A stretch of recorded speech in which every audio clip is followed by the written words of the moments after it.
네, 이번에는 패치 도구와 스탬프 도구를 이용해서 눈가주름과 이제 팔자주름을 보정하는 것을 함께 보도록 하겠습니다. 우선 그래도 제가 남겨놨는데 우리가 이제 웨딩 사진 보정을 할 때도 이제 주름에서 가장 많이 신경 쓰는 부분이 눈가주름과 그리고 입 옆에 팔자주름 그리고 목주름을 가장 신경을 많이 쓰는데요. 이제 사진에서 과하게 웃게 되면 이런 주름들이 더 도드라지게 돼요. 근데 보정을 할 때 우리가 이런 눈가주름이나 팔자주름을 완전히 없애거나 너무 지나치게 보정을 하게 되면 사람 얼굴이나 표정이 너무 인위적으로 보일 수 있기 때문에 이런 주름들은 이제 보정을 할 때 최대한 자연스럽게 하는 게 중요해요. 그래서 보통 이런 큰 주름들은 저희가 패치 툴을 사용하지 않고 스탬프를 통해서 좀 옅게 작업을 하고 있고요. 그리고 이런 작은 주름들 같은 경우에는 저희가 스탬프를 통해서 패치 도구를 통해서 아예 없애는 쪽으로 작업을 진행하고 있습니다. 이번 영상은 좀 강좌 형식의 영상이기 때문에 이해를 돕기 위해서 눈가주름은 패치 도구를 통해서 최대한 없애는 방향으로 보정을 진행을 해보고요. 그리고 팔자주름 같은 경우에는 스탬프를 통해서 최대한 옅게 하는 방식으로 한번 작업하는 모습을 보여드리도록 하겠습니다. 우선 패치 도구는 단축키 J를 통해서 선택을 하실 수 있고요.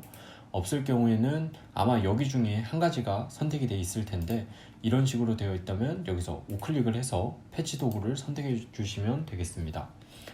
그리고 이 부분을 조금 확대를 해서 보시면은 일단 주름들을 패치 도구를 통해서 지우는 것을 한번 보여드릴게요.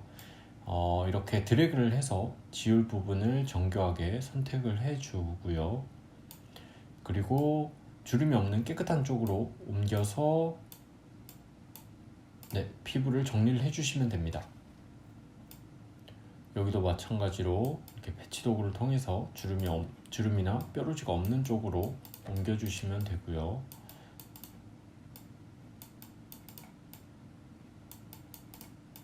여기도 똑같이 작업을 해주시면 되겠습니다.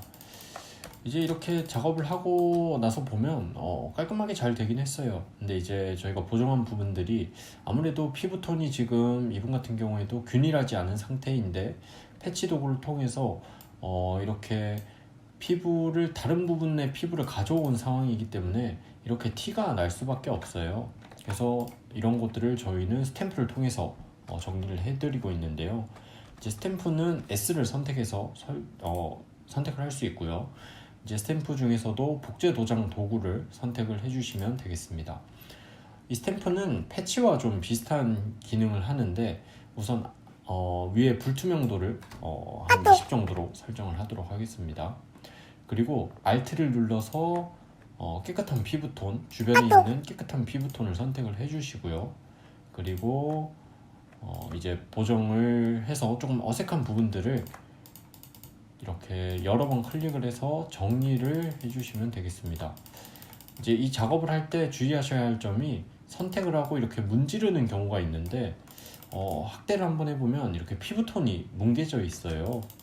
그래서 이렇게 하지 마시고 조금 번거롭더라도 여러 번 클릭을 해서 피부 질감을 살려주는 것이 중요합니다.